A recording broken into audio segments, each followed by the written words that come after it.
ningependa kumtambulisha kipenzi changu,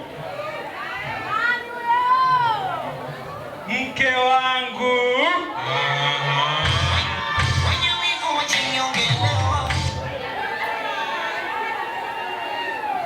wahalali wangu,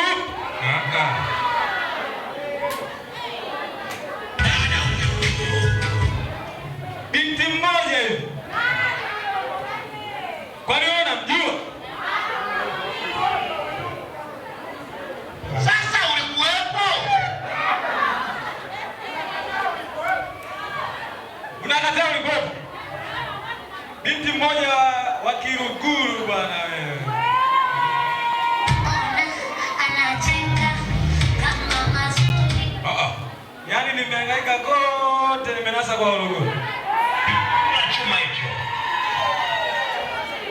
Ningependa kumtambulisha mke wangu kipenzi, Bibi Rehema Nasoro Juma.